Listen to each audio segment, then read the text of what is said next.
পার্লামেন্টে যেদিন আমি প্রথম ঢুকেছি আর যখনই দেখেছি দেশের সরকার প্রধান থেকে শুরু করে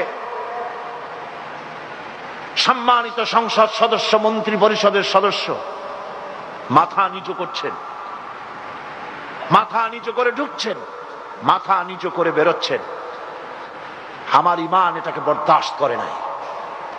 এই শিরকের সাথে সহ অবস্থান আমি সহ্য করতে পারি নাই। বলছিলাম পার্লামেন্টের কথা।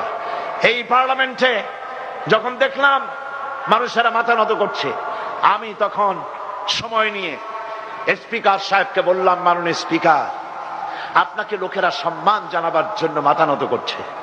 রুলস অফ প্রসিডিওর এর মধ্যে পরিষ্কার লেখা রয়েছে, এর মধ্যে লেখা রয়েছে সংসদে প্রবেশকালীন এবং বহির্গমনকালীন স্পিকারকে সম্মান জানাবার উদ্দেশ্যে মাথা ঝুঁকাইয়া সম্মান প্রদর্শন করিতে হইবে। হারাম, হারাম। আমি বললাম, স্পিকার সাহেব, আপনি মুসলমান, আমরাও মুসলমান। এই সংসদে অন্যান্য যে সমস্ত জাতি আছে তারা যেমন খুশি তেমন ধর্মীয় কায়দায় আপনাকে সম্মান জানাক, কিন্তু মুসলমান তো মাথা নিচু করে আপনাকে সম্মান দিতে পারবে না। ইন্না শিরকা লাযুলমুন আযীম, শিরক হচ্ছে মস্ত বড় অত্যাচার। আমার রাসূল বলেছেন, তোমাকে যদি কেউ জবাহ করে কেটে টুকরো টুকরো করে দেয়, কেউ যদি তোমাকে জ্বালিয়ে পুড়িয়ে ছাই ভস্ম বানিয়ে দেয়, তবুও শিরক করতে পারবে না। লা তুশরিক বিল্লাহ। আমি এই শিরকের উপরে দীর্ঘক্ষণ আলোচনা করলাম।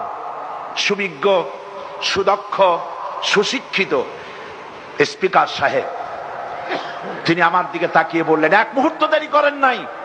আমার বক্তব্য তার হার্ট, তার হৃদয়কে স্পর্শ করেছে। তিনি বললেন, মাওলানা সাহেব, আপনার যুক্তি, আপনার মত এবং আপনার বক্তব্যের সাথে আমি সম্পূর্ণ একমত হয়ে গেলাম। আমার বন্ধুগণ, কথাটা এই জন্য আনলাম, আল্লাহর ইবাদতের মধ্যে কাউকে শরীক স্থাপন করা যাবে